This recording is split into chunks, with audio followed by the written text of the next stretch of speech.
evening, ladies and gentlemen. This is your captain speaking. Today we have a interesting flight. We have scattered showers exiting LAX. It'll take an hour and 45 minutes to get to Pittsburgh International Airport. Pittsburgh? I'm on the wrong plane. Holy shit! What? I gotta. What the? Thank you for choosing American.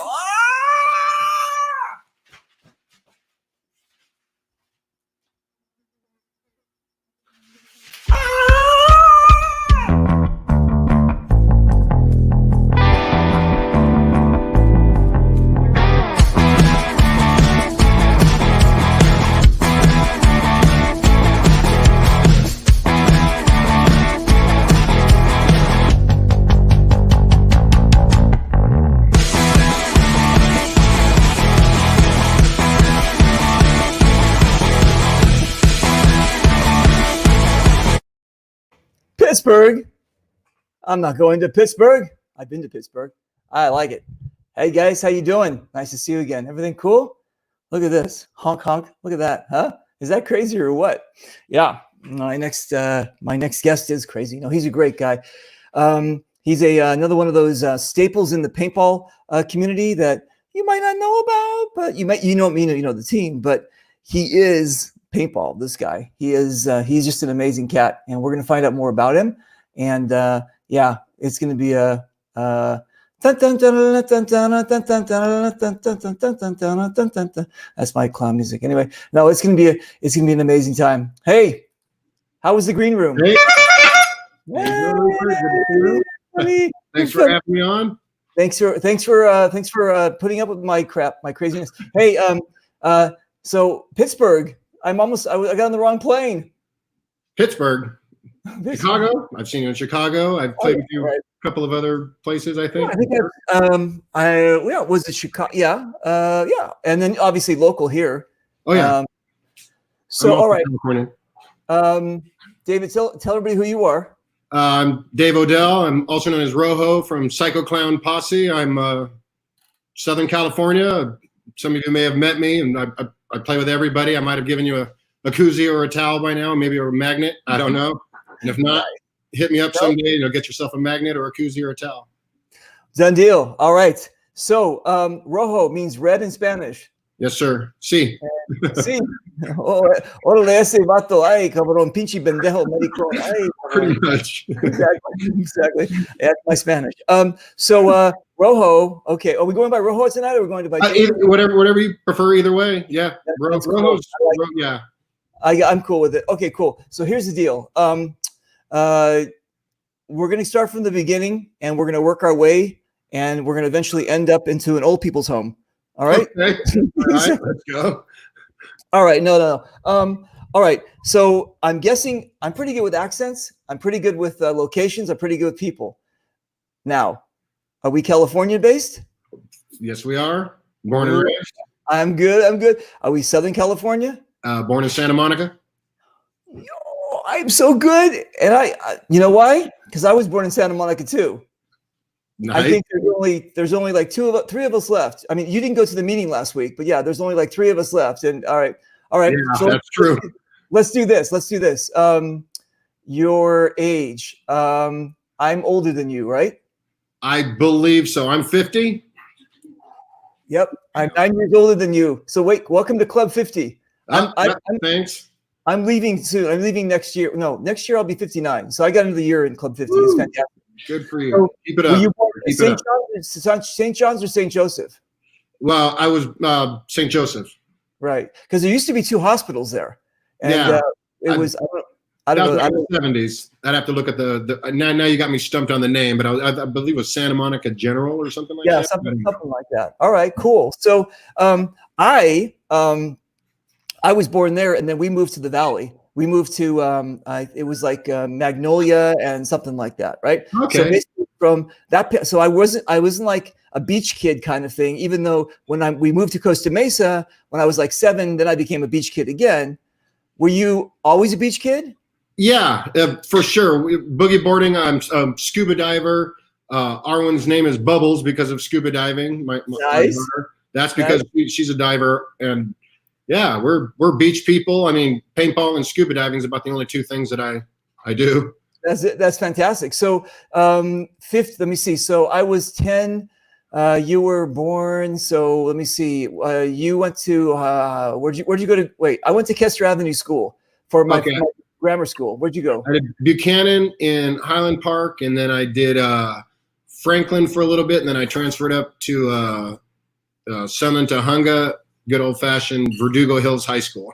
Dude, are you serious? All right. Yeah. And while you were there, were you like a sports guy? Yeah, I played paintball. I know I was going to go in the service. I've been playing paintball since I was 14. So even in high school, I was already playing. Hang on a second. Even in high school, you were already playing? Yeah. Dude, that's crazy. Okay. Yeah. Where was it? SC Village? There was oh man, see, there was places in Sunland Tahunga, I forget the name of it, where the kamikaze shooters used to hang out and work us. Forgetting the name of the field that was in Sunland. There was a place called War Zone down the 5 that mom would drive us to. It was like soccer mom. She would drive us to the field. She'd read her book. I did SC Village back when it was Sat Kong Village. And you had to go and get the map from the one guy, and then you had to get the ear from the other guy. I remember that one when it was just, Sat Kong Village. Dude, that's crazy. Yeah. You know what's interesting is that you've been connected to SC or the paintball scene since the beginning, basically. And when you go back to SC Village, it's the same entrance, right? It's the same thing, right? It's the same parking lot. It's the same, like since you were a kid. I mean, that's crazy. The Vietnam Village is still the Vietnam Village, as it, some of it's grown and the weeds have kind of come up along the left-hand side, but it's the same. And then that whole inside middle, with the high ground. Right. I forget the name of the fields, but it's the one on the left-hand side, right? Yeah. Yeah, that's been there forever. I like SC Village. It's a little bit far for us, right? Living in Santa Clarita, but we like that field. Dude, that's crazy. Okay, so in high school, you didn't do the football, track, all that kind of stuff. No, I did BMX. I rode BMX for I used to race for a bike team, Redline. I'm sure a lot of people remember Factory Redline. I used to race Redline, BMX. I was on the swim team. So I was kind of always in paintball. I was always the off sports, never football, basketball, baseball, right. never the big three, always kind of the others. So that's cool. Still playing. Was it the way, your physique, right? Did you fit in? Were you like, did they pick on you because you were not doing the typical stuff? No, I never really got picked on. I'm fortunate to get along with more people than I don't get along with. So I never really had that. And then when I joined the service after high school, right. And then came back into paintball. So and then paintball, I'm not going anywhere. I'm going to do this till I die. Cool. To the end. Okay. So we've got you born in the same place I am, right? You're 50 years old. You went to 3 different schools. Tahunga was the last. No, Buchanan or Tahunga was the last one? The last one was Verdugo Hills. Verdugo Hills. Okay. Okay. And then so 88. Wait, you graduated in 88? Yeah, I'm class of 88. Oh, I'm 79. That's cool. All right.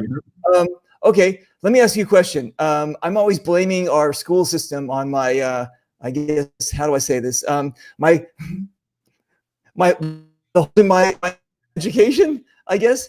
Do you feel that it was a California, Los Angeles school district kind of failure, or just a student failure? I don't know. Should I blame that, or do I blame myself? I was never the most studious guy. If I didn't learn anything, it was probably because I was ditching school and drinking or smoking or doing something stupid. I could have done better. So is that the school's fault that I decided to skip school and party and have a good time with some, young people that were getting drunk? No. The reason I'm asking is I rarely run across natives. Not with Spears, but I know everybody's a transplant in California. I know. Everybody's come from someplace else to be something, right? So you and I are, but you're a rarity though, because you are a native that actually went into the film industry. Yes. Right? Yeah. Okay. Yeah. My father wasn't in the film industry. No nepotism. I'm no generational. I was hanging out at Venice Beach. I used to live in Venice when I was a little kid, and it's still our favorite. And I was in Venice Beach, and I saw help me with my movie sign. Well, are you serious? Okay, why not? Wound So- up. Long story short, here I am, 26 years later. Got your card, you got the union, the whole thing? Yeah. I've been in the union for 23 years now. So what happened was a lot of us Angelinos, we're doing other things. I mean, I do stand-up comedy, but just for fun. I didn't do it like to become Jerry Seinfeld. So a lot of Angelinos, we're not really in that industry kind of thing. Sometimes we are, but sometimes we're not. The most of the people that are in the industry are transplants. Some people that people that came from other countries to do something. They ended up doing what you're doing, or going to the valley and end up on their back. Yeah. Exactly. So I know people that did that too. exactly. But I'm talking about on their back. They fell over. That's all I'm talking about. No, I know people that are actually. I know some good friends of mine are talent agents in the porn industry. So I know people that are working legitimately higher up in there. So it's people working or people working. You know, It's working. Everybody's got to make dinner. I have wow. I'll tell you a quick story here. So I've got an uncle that basically helped start the business in the valley. He's basically, I didn't know though, right? I didn't know any of that kind of stuff. I was young and dumb. When I was 14, we moved to San Luis Obispo, and my parents bought a ranch. And so from 14 to 21, I was young and dumb with cowboy boots, right? So one day this big RV pulls up, and this guy gets out, really big fat guy, and he's got these two beautiful Swedish girls with him, right? And I'm like 14 or something. And at that time, I started making movies, just 8mm, right? 8mm movies, Gumby, Kill. Totally different than the movie they're about to make. I didn't know anything about that, right? I didn't know anything about what they're doing. So my parents said, oh, they're on their way to San Francisco. They're going to spend the night here. And did you know that they're in the movie business? And my eyes lit up. I'm like, I'm going to get discovered. This is like, they're going to watch So I made them sit down and watch like an hour of Gumby killing Godzilla, 8mm stop motion like this. And then when I finished, I said, what'd you think? He goes, oh, well, you have potential. And I'm like, oh, this movie producer says I have potential. I didn't know until I got older. And then I found out that his Bill Emerson is his name. Bill Emerson, he discovered Johnny Holmes. He basically started the industry in the 70s. And I had no clue. It was like paintball with Gary Baum. He never spoke about it, right? Oh yeah. I didn't know. I knew Gary from like 1995 until 2008 when I started playing. Never spoke about it. We did mountain biking, hiking. Oh, he's a very interesting guy. He's also a clown too, by the way. I know he is. He's one of the original, him and his brother. OG. There you go. So, so you guys listen out there. We're both OG Californians, Angelinos. And the reason I'm saying about the education is because I just felt that my education could have been better, and I didn't party and drink. I just felt that our education system let us go. So like, oh, you didn't pass? Okay, well, no, go ahead, go to the next level, And then you're graduating high school and you can't tie your shoes. And you're like, what is this? I went to college for a little while. After the service, I took some college and I did okay there too. So, I mean, I test well, as they say. Right. You know, I could ramble on pretty good. So I could do a term paper real fast, even if I'm flubbing it and faking it. Just get it done, and then I'd test well. And, so you know how to screw the system. I got it. Okay, I got it. Yeah. But I went to school just for what I wanted to do. I didn't really go. I focused, just on being a medic. I was going to be a firefighter. I wanted to do all that. So I stayed with the classes, biology and some, fire sciences and stuff like that. I stayed in that realm. That's cool. Yeah. Okay. You graduated high school in 1988? Yep. Yes, okay. Sir. Dude, 1980, where was I? 88, 80. I just got married. 87, I got married. I got married in 87. So I just got married in 87. I was in Israel, actually. I got married in 87, 88. So I'm now married. How old am I? I'm 26. Were you in the Yahal? Were you doing your conscription? I volunteered. It's not conscription. You volunteered. Okay, I get it. Yeah, I was 26 I was 25 when I went in, so I volunteered. So that I didn't have to go in. But awesome. So basically, I'm doing that, and now you're graduating, and you're thinking about the military. Did you do ROTC? Did you like? No, I saw airborne poster. I I didn't think I was. Yeah, there it is. Okay, not that. Yeah, I saw an airborne poster, and I don't know what happened, man. I don't know. It was highly photoshopped, totally fake, complete propaganda by the military. Right. And I just looked at that poster and said, "Oh man, I wanted to jump out of an airplane, and I couldn't afford it, And these guys are going to pay me to do it. I get to do something that I want to do, Right. and I get to shoot these really big BB guns and do stuff. And I don't know, I don't know what happened. So wait a minute. I do know what happened. You obviously signed up. Yeah, but you volunteered though when you signed up. So there's no draft. No, there's no draft. But that kind of gave you a little bit more of a leeway, right? Where you can kind of choose what you want to do. Yeah, but I knew I wanted to be a monkey right away. If that makes any sense, I knew if I'm going to be somebody had told me, my neighbor told me, if you're going to be a bear, you better be a grizzly bear. Nice. I like that. I think it's cool. Country was the only thing I ever thought about. I just wanted to be a grunt. I don't know what I wanted. Okay. So you decided to be a grunt. Right? Yeah, there you go. That's me grunting it. It's like you're doing your grunt work there. Okay. But the airborne, dude, the airborne Rangers have a huge history. They have a long reputation. This is who jumped out of the plane during D-Day? That was 82nd Airborne and the 101st. The Rangers were actually they attacked Point du Hoc on the coast, and they climbed the rope ladders. They were on the rope. They were throwing grenades down at them. That must have really sucked. 30 feet. I think it was 30 feet up. They practiced in England, and for a 150-foot climb. Yeah. They get up there and they find out that there's telephone poles, right? Yeah. The Germans had moved the guns inland. Six of the guns. So 2 guys went on foot, found them unguarded, and blew them all up all by themselves while the Germans were over there wondering what the hell was going on. That's crazy talk, right? It's crazy, but you're basically part of that family, right? You're part of the same reputation. This whole thing. I was 82nd. The Rangers are a different unit, but it's all part of the airborne family, so to speak. Right. We all, there's Rangers, there's 82nd Airborne, there's 101st, which has all the helicopters now. We have Special Operations under 18th Airborne Command, like the Special Forces, and it's all basically if you put on a parachute, you're going to be close to places that have planes. I got it. Okay. Yeah. How many jumps do you have to do to get your wings? 5. That was 5 to get your wings. Okay, and they're static lines, right? Yeah, they're all static lines. Oh Lord, if you try to jump 500 guys with skydiving like that, we'd all be taking each other's legs off. We'd kill each other. There'd be so many midair entanglements. You can't let Joe do too much. You gotta kind of push him out of the plane with the parachute, but you can't really let him travel around much because So if somebody's watching Band of Brothers and they're looking at that static line, has it really changed since when you got in and that point? I was in and I'm out now. And I was still using the original T-10 Charlie parachutes and the Dash 1 Bravos.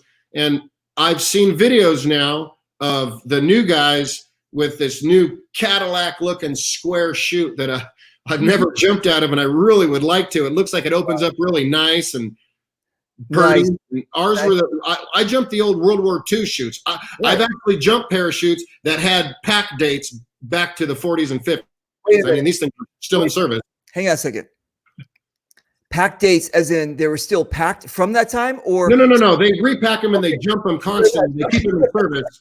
There's a pack here where the riggers keep doing it. And some of these parachutes, you'd see where you'd look up in your chute after you jump out. And you could see where they sewed a hole shut. You're like, oh, great, okay. Oh my God, that's amazing, dude. That is crazy awesome. That is amazing. Okay, how many jumps did you actually do?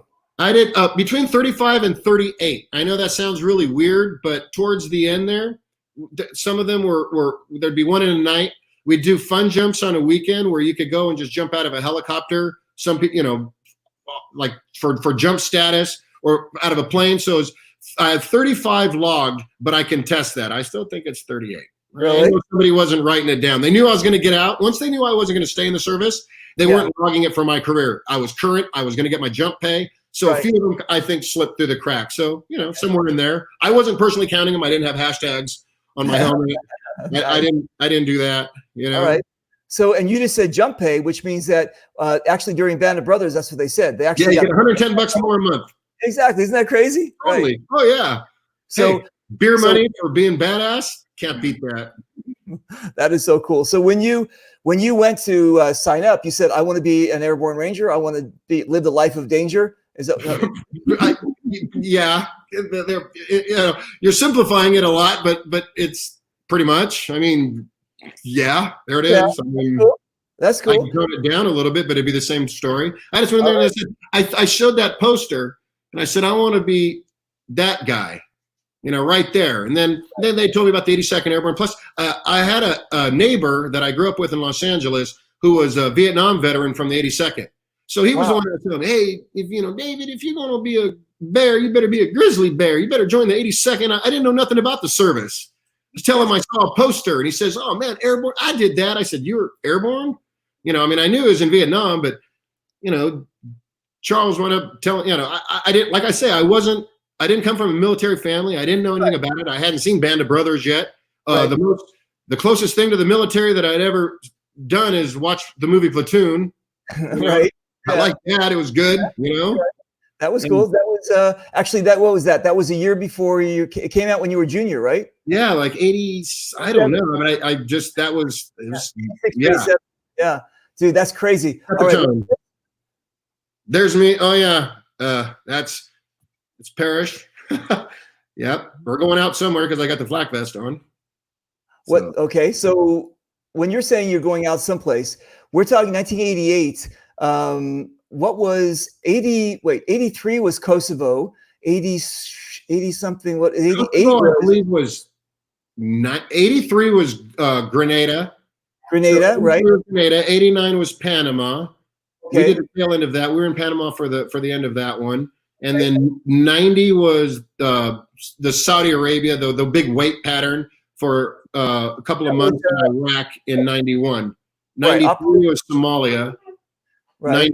95 was Bosnia, Herzegovina.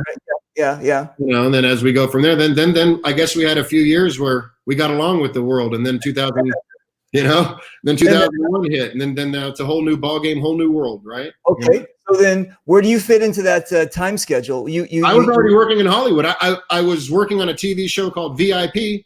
Yeah. With Pam Anderson. I don't even know if you remember that when the buildings came down. We were all standing in the front office. Yeah, everybody's like, hey, where were you? I was standing in Cliff's office. There was the producer on that show. Pam Anderson was standing right in the other room, and the buildings were coming down. Wow, that's 2001. Okay, so wait, how many years were you in?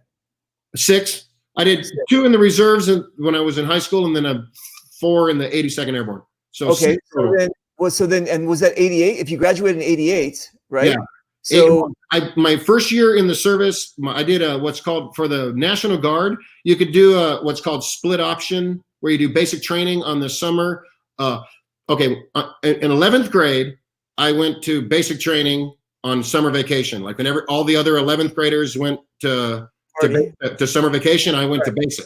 And then I came back and I did senior year in doing reserve drills, doing the nasty girls. I was in the National Guard. So infantry, and then I did the second summer vacation or whatever, graduation of high school. I did infantry school, and then I came back and I was in the Guard, and then back I switched over, and when I said I want to go jump out of airplanes and I want to pursue this and everything, I said all right, then let's switch you over, and they switched me over, and they sent me to airborne school and off to the 82nd Airborne, and the rest is some sort of magical fairy tale. Well, okay, but hang on a second. You're not getting off that easy. All right, cool. So here's the deal. You did this training. Does that when you do ROTC, they let you? Are you basically coming in as like a lieutenant or something like that? Did you get a grade bump up because? No, I was a fucking redheaded stepchild private. I started right from the bottom, man. I cleaned the toilets, dude. I went in there, nobody, totally. Okay. Even after the National Guard to go active, they bumped in the Airborne. In those days, they bumped you back down. You started again. So it is what it is. Oh yeah, I've been a private twice, and I didn't even have to go and get in a fist fight in a bar to be a private twice like everybody else. No, that's amazing. All right. Yeah. So when you got out, what were you? What's that? When I got out, I was E4. I never even made sergeant. A lot of people think that I don't know what a lot of people think I am, but it was E4P, which I was promotable to sergeant. And the decision was, do you want to pursue being a sergeant and stay in, or are you done? I said, thank you, sir. I just I wanted to check it out. I don't know if I never really wanted, I don't think I went in and said I wanted to do 30. That really wasn't me. And even when I was in, I told everybody, I'm not doing 30. Right. You didn't want to be a life. All right. You did not a career for you. I got it. Yeah. I wanted to visit Disneyland. I didn't want to work there. That's cool. What is this picture of? Tank? Yeah, good job. It looks like a Russian T-50. No, it's C-72. Like a T-72. Yeah. Is that? I love my tanks. And that's in. Were you in Iraq? Yeah. So that's your picture. I didn't take that picture, but I've been there. All right, cool. So let me ask you a question. I just did a show about 2 weeks ago called Veteran Militia, right? Yep. And I like those guys. I like those guys a lot. No, those are good guys. I like what they're doing. I like their message. I like everything about them. I look forward to playing with them someday, actually. Did you see my show that we did on them? I watched some of it, and I'm not on Facebook a whole lot, Dave. Okay. I come and I go. I'm not, This is the first time I've ever done an interview, and it's because it's you. Well, I love you too. Okay. Thank you. You've always been cool to not only me but my daughter too. So Bubbles is amazing. Yeah. Well, I'm cool to everybody. It's just people just don't like me. That's just how it works. I know. I've defended you a couple of times on Facebook too. Like, what did I do? I know. I'm on your side. I know. Thank you very much. All right, that's cool. The reason I'm asking about the pictures and the Army and all that kind of stuff is because when we did the Veterans Militia, we were talking about PTSD and what happened with paintball, and that a lot of the veterans actually find paintball as a release, as a comfort because of this, right? Okay. Totally. You played paintball before you went in, right? So you already kind of knew, you already drank the Kool-Aid. You already knew what paintball was, right? Yeah. I played paintball a few times when I was in the military. That's amazing. So did it help with anything? Did it help with like stress, craziness, any of that kind of stuff? I knew to duck. knew to. Thank you very much. I'm not talking about teachers, don't I don't know. Military guys that have thank you very much. Military guys that have had situations when they find our sport, they actually, it relieves. I mean, listen, from what I was told from Veterans Militia, you can tell another vet when you're playing someplace. Oh, right? Yeah, I can. Okay, so when you're playing at SC Village and you see some of the other vets, right? Yeah. Do you gravitate towards them and you go, hey, I gotta yes, no, sometimes. I mean, I speak with a lot of vets and a lot of them will talk to me. They'll figure it out. We'll kind of talk. I mean, what unit were you in? Or it's a real, the Veterans Militia guys know. It's like, hey, what was your MOS? What was your unit? When you hear a military guy talk, they're going to be something. You're going to hear something that might not make sense to you. To be like, I was 11 Bravo 1 Papa in 2nd of the 325, 82nd. Yeah, Bravo 2nd 325. That's so you're going to. There's a real quick numbers that get out. Even the Marines. An infantry Marine is 0311. I know what that means. When I got a lot of Marine friends. T-Devil, the captain of our team, is a Marine. So I know a lot of Marines, and when I hear that 0311, right, I know what it means. It's different branch, same. We'll make fun of each other, but if somebody starts making fun of the two of us, exactly right, we'll jump on you. The reason I'm asking that is because I do think that a lot of veterans. They're introduced by other vets or they gravitate towards it, and it kind of helps. And that's why I love our community so much, because it helps everybody, whether it's PTSD, whether it's domestic abuse, whether it's substance abuse. People I've said before, not to cut you off, but while I'm thinking of it, I've said before that when you leave the service, and I'd be willing to bet some of these veteran militia guys can attest to this. When you leave the service, you've got like this weird kind of a triangular hole missing out of you. Now, paintball is kind of not triangular. It's kind of a square. Okay. It doesn't fit in that hole perfectly. Right. but it slides in there just enough. That's really great. You have, yeah, that you know, you're never, there's no way to replace that feeling Right. that you're in, you know. But Right.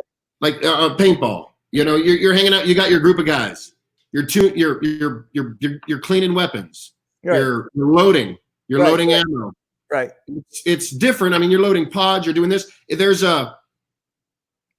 like sometimes when some people, when they quit smoking cigarettes, they're told to get a pen and to pretend, even though they don't inhale, but just to go through the motion, because it kind of helps with it. I think paintball, I you know, I can't say enough good things about paintball. It's definitely, you know, it's funny that you kind of gravitated towards this subject because, yeah, I'm sure it's helped me somehow. I mean, a lot of ways. I don't know. You know, you and I know each other about paintball. I don't know anything your backstory kind of thing. I just know that you're just a swell guy and you've always been just like 100% like cool with me. But it's when I knew that you're in the military, I just know that again. Listen. I was in 1986. I've just always been how to say Peter Pan complex. So nothing's really bothered me in life, right? But there's other guys, especially in the American service. I've seen in the Canadian too. It can be something. There's something that happens. And when I've been in since 2008, I've seen a lot of guys, and I've seen a lot of them. You know, it's just they love the camaraderie, the friendship, the community. That what you just explained to that kind of thing. But there's also that adrenaline that they get. There's this adrenaline that they're watch my back. We're going in. Cover the windows. Right. And so all kind of in there somewhere. And it helps them. And that's why I just say that this, I've asked this question a lot to a lot of my different guests, but like a lot of times people will be in an adult bowling league or adult softball league or, you know, adult basketball thing, right? They'll be doing something like that and they'll have their own community and they'll do their own things, all that kind of stuff. But everybody's told me that it's not like paintball. Paintball is more of a family. Paintball is more of this thing that it's really hard to explain. Well, some guys will take their kids to their soccer games and they'll sit there in the lawn chair with the other soccer moms. Sorry, soccer dads, but and watch their kids play. Right. Now, the beauty of our thing is like, and you've seen this personally. Yeah. When we travel somewhere, I have Bubbles and Oopsie. Right. I've got my 16-year-old daughter and my 10-year-old daughter. Right. And we're not in different leagues. No. We're not on a different team. We're not in different age groups, sexes, categories. We're all three of us are on the same team. We're all clowns rolling. We're shooting. I'm able to go somewhere, and I'm not going to San Bernardino and watching my kid play soccer. I'm going to San Bernardino and I'm playing paintball with my kids. I'm joining with them. You know? Like the camaraderie that we're talking about. I'm doing that with my children too. Exactly. It's the great equalizer because you can be taken out by a 10-year-old, but a 10-year-old, a 10-year-old can't play basketball against you. No, exactly. But I've seen my 10-year-old smoke guys, you know. Yeah, exactly. Bubbles has shot a lot of people, you know. I know she has. I've hung out with her. Okay, so let's do this. I only found one picture of Bubbles. Really? Oh, yeah. She looks a little different now. It's way different now. We're going to show you how but then you jumped over to this situation. Oh, right? Yeah. That's Aaron. That's Oopsie. Oopsie and Bubbles and Oopsie. And then Aaron. That's you. That's me. Yep. Okay. So when did the matrimony happen? I'm going to have to okay, sorry. I'm going to ask for clues here. We got married in 2000. On what? St. Patrick's Day 2001. Wait a minute. Wait, do you have a producer and a director over there? What's going on? I have fact checkers over here just so I don't get it wrong. Okay, yeah, I don't want you to get it wrong. Yeah, okay. I don't want you to air this and have Facebook say this is only partly true. Exactly. All right. So St. Patrick's 2001? Yep, St. Patrick's Day 2001. Wait a minute. When were the towers? That was December. September. So March, April, May, June, July, August, September. 6 months later. 6 months after I got married. Wow, dude. That's an omen. No, that's a good sign. That's a sign. It's a sign. No, it's a sign. It's a good thing. All right. This is how much. I mean, what a loving dad, right? That's yeah. That was when we were doing. I was doing Pirates. Whoa, That was dude, in Kauai. that is. You just are. Look at this, huh? What a family. That's also Kauai. That's I haven't those. I don't know. That's Kauai. I forgot the name of it right now. I like it. It's fantastic. So you got this thing where you're bundling these kids up. You're traveling with them, right? Yeah, from birth. I had Lobo on last night, and we were talking. Lobo. Yeah, we were talking about the growing up and everything, and he said he was very. And he said very privileged because at an early age, his parents were traveling with him. They felt that it was an important thing to get out there, and he had his passport and all that kind of stuff. Oh, apparently, you feel the same way. That if you only stay in your city, life is a book. And if you stay in your hometown, it's like reading the same page over and over and over.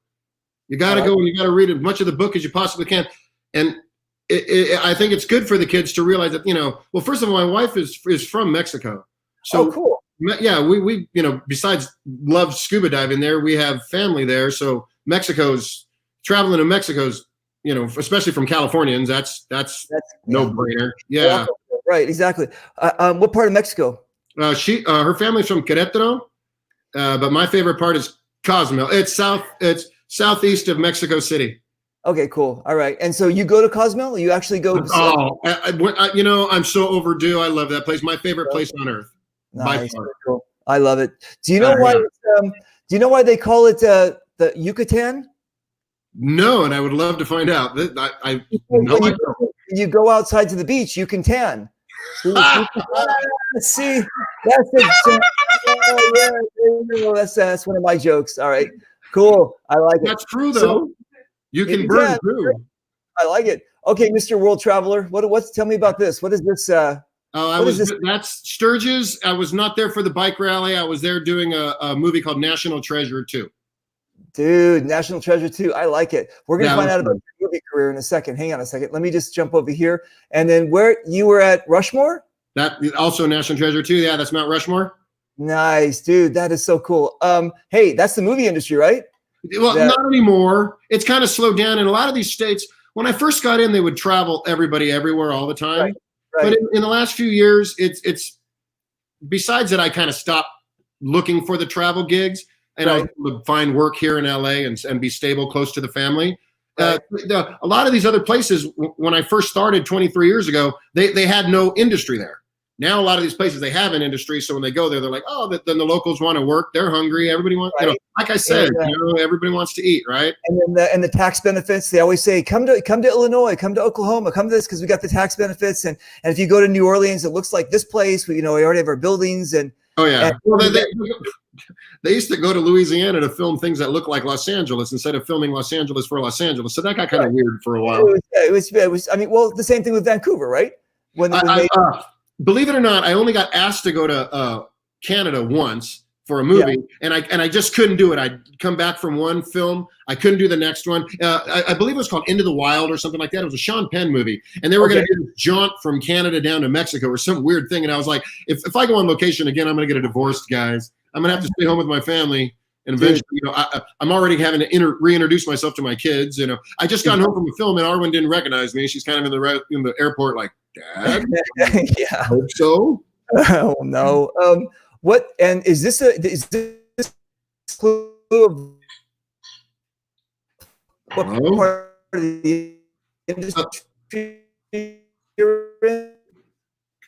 There we go. Hang on. There we go. I'm back. That's from Mad Men.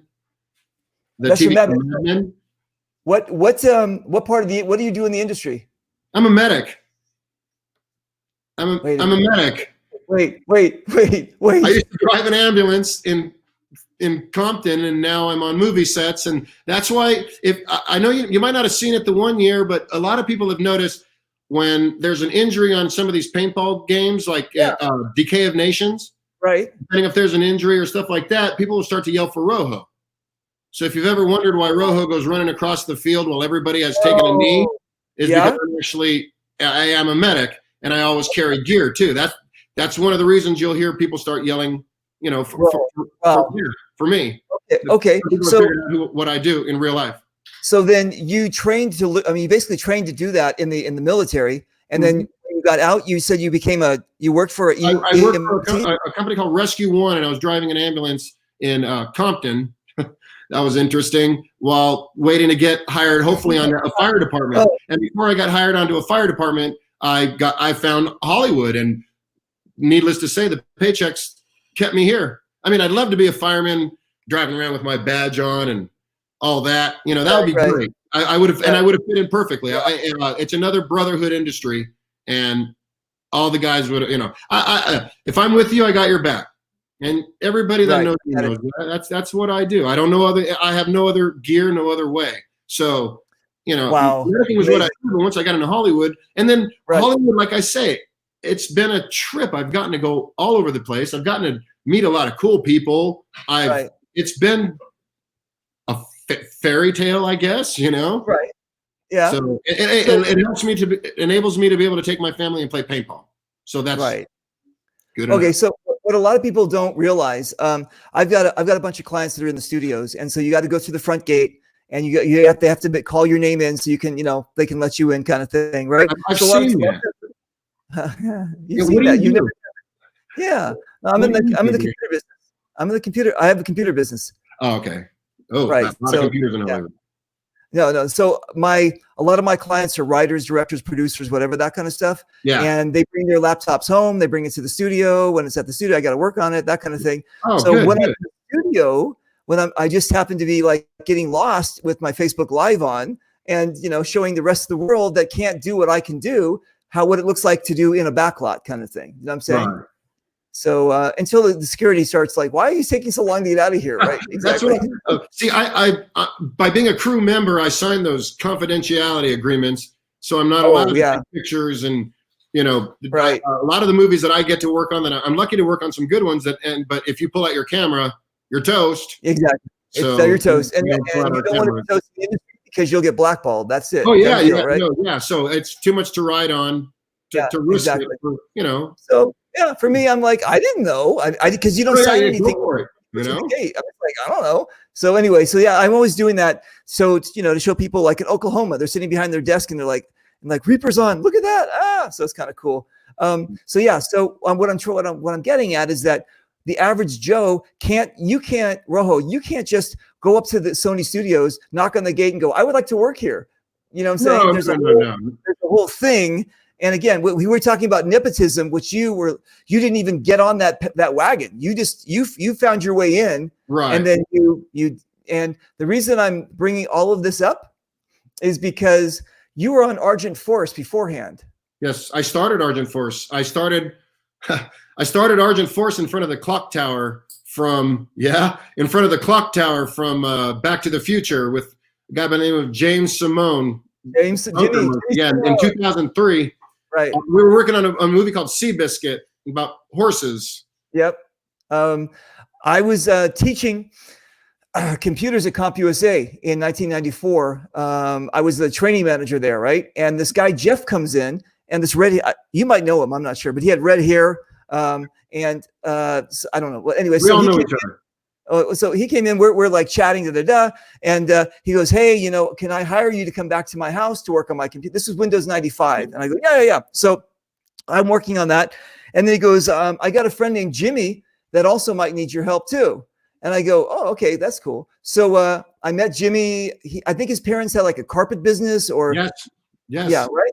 And so I'm like, man, you get around, Reaper. You really do, dude.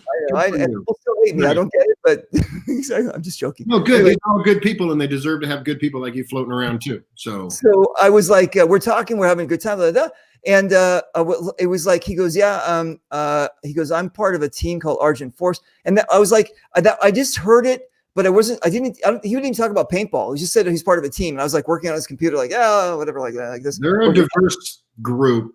Argent does a lot of things besides paintball. They're a very interesting group. So here's what happened. So I go,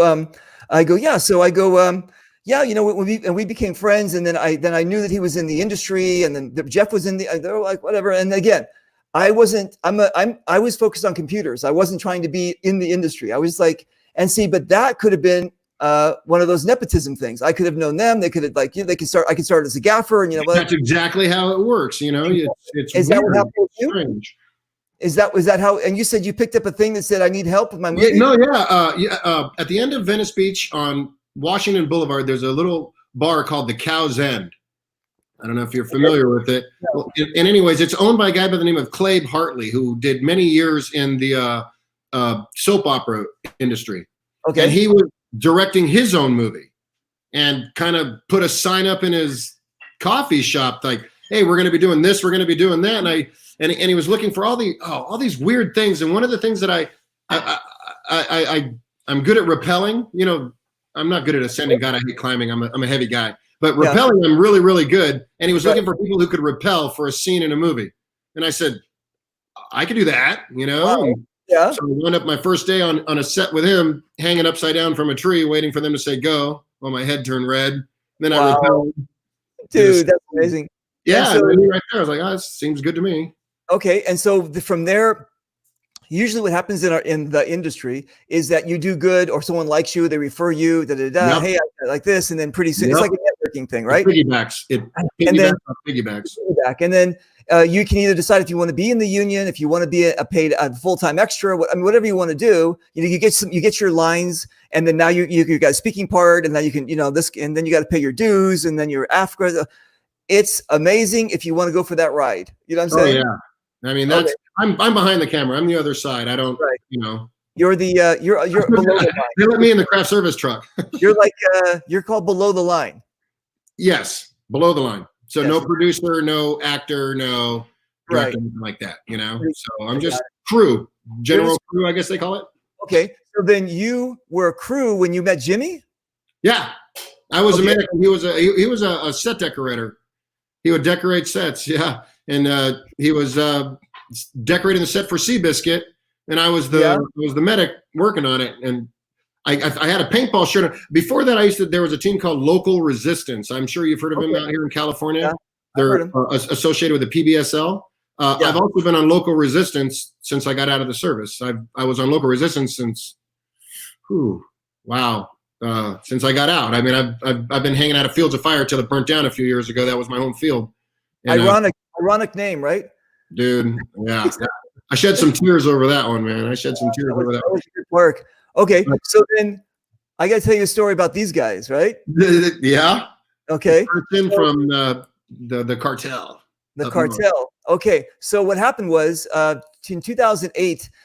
Again, I was best friends with Gary Baum. We never spoke about, or he never spoke about. I didn't even know it existed. And then in 2008, we went to a garage sale. This guy says, you shoot each other. I go, here's $100. And I got like 3 spiders and 3 pod packs. And so we went out and play, and I fell in love with it. And I called Gary up the next day, and I go, dude, you know about this thing called paintball? And he goes, oh no. He goes, I know how you are. Just don't get involved. Just be a player. I go, no, I got these ideas. I'm going to, So I go, at that time there was the SPPL and there was the NPPL and the PSP, right? Yep. And so, but there wasn't anything for rec ball players. There wasn't anything for like fathers and son to play in a competitive kind of situation. So I came up with the WTL, the Woods Ball Tournament League. Nice. And then this was the end of 2008. So I went to, I made some flyers up, and because I'm like, well, if you're going to go fishing, you have to go where the fish are. And I went with these flyers of like, I'm creating this league, and I went to Hollywood Sports and I dropped them off. And then about an hour later, I get a call from Gio. Gio's henchman. And I think his name was Mario. Do you remember Mario? He was not so much. I mean, Hollywood Sports Park's been, I'm more of an SC Village guy. Well, okay. So he calls me up and he goes, hey, Gio wants to meet you. I go, who's Gio? And he goes, Giovanni. I said, this sounds like a mafia thing. What does it mean? Who wants to meet you? He's got a Hall of Fame too. I know, dude. So I go down there. Dude, I go down there. I go into his office, and he's sitting there with all these big guys ready to pounce on me with my flyers, right? And he goes, who told you can put flyers in my park? And I said, Gary. He said, Gary who? And I said, Gary Baum. And he goes, when do you want to start? Nice. So Gary's one of the nicest guys in paintball too, by the way. You know, he really is. I wasn't following the rules. I didn't know about any of this. I didn't know about the Good Old Boys Club. Gary worked on all of their teeth, right? Because he's an orthodontist. So that was the connection, right? Okay, cool. Yep. Again, nepotism, connection, networking, right? Okay. Oh yeah. So I started gathering up teams to get, or, going, and then to get these teams. And I went to SC Village during an event, and T-Devil was there. And Gary told me, Gary said, listen, you got to go get the clowns on because that would make your event legitimate. And I go, okay. So I went over. It was a fucking hot, like SC Village hot day, and T-Devil's there. And I go, probably it might have been Decay or something. It could have been because it was like a big event. And I go, hey, Gary said da da da da. And T-Devil looked at me and he goes, okay, we'll be there. And so, bam. So my first event, I had the clowns. I had about 8 teams. It was 7-man, 7-minute, and we did it in APOC and at Hollywood Sports, and that kind of got the whole ball rolling with me and the clowns. So, but what happened was before the game started, like about 2 weeks or so before the game started, I get a call from Douglas Grinder. Don't know him? No. All right, Douglas Grinder. He's up north, and he's friends with the Cartel. Right. Cartel is friends with Argent Force. Right. And all right. Okay. So we're about to do this event, and I go meet them at a hotel. And when I get to the motel to meet them, I'm meeting this guy with no eyebrows and no hair. Vicious. We call him Vicky. And he goes, listen, everybody's been talking about you. You're going out of the box to create this league. And are you for legit? Are you trying to take our money? I said, money, you can do this for free. Come on, dude. I just want to have a great time, right? Good. Wait a minute. And I said, yeah, the vendors, they're going to be there for free too. I'm not going to charge you. And I was like turning everything on its head. It was like, and so we did. So for like 2008, 2014, I did that. But I don't remember seeing you in any of my events. I don't know if I knew about it. I actually was in the SPPL.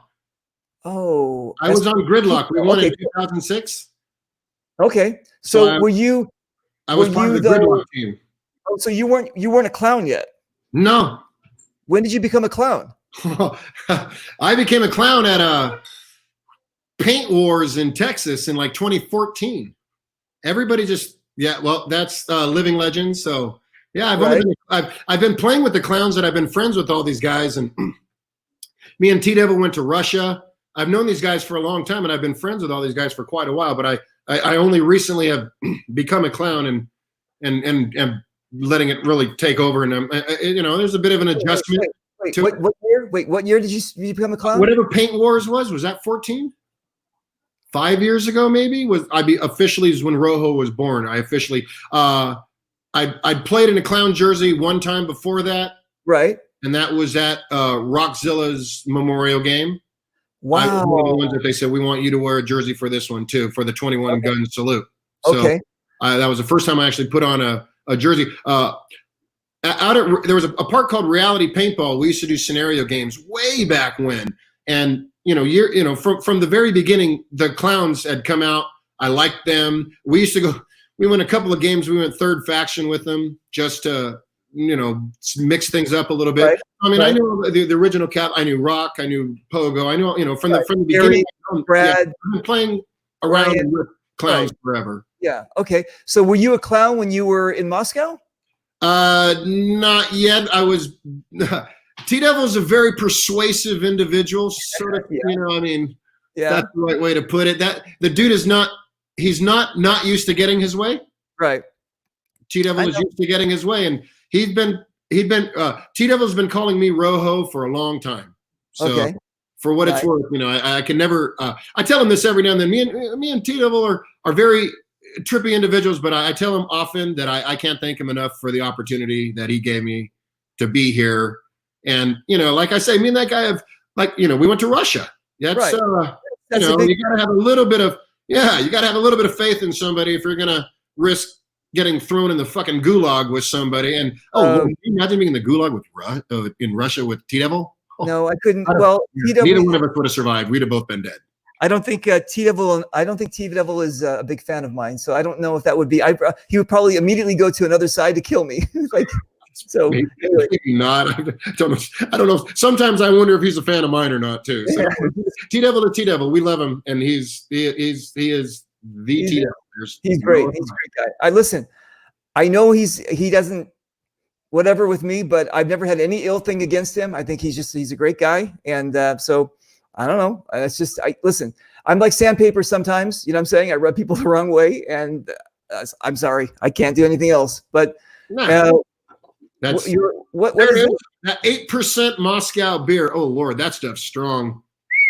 That's beer, and it's got like that's crazy. They sell it in a 2-liter. You did a big paintball maneuvers, haven't you? No, actually, I was just about to ask you that about the. Hang on a second, about Russia. Yes. Oh, that's yeah, that's my hit squad right there, man. Yeah, those guys. We rip stuff up. I don't even think I can pronounce the name of their team, but we were drinking beer afterwards with those guys, and it's a 1-day game, but that doesn't detract from it. It's 1 day of probably the best paintball anywhere. Big paintball maneuvers is pretty undescribable, man. They have Russian dudes show up there that they just want to play.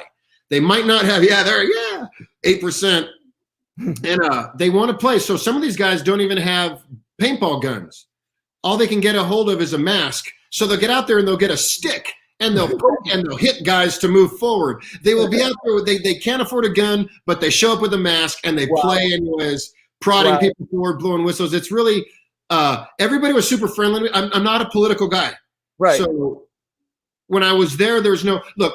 The team that you saw, that team that you had showed earlier, those guys were actually they spoke some English because they were part of a bomber crew.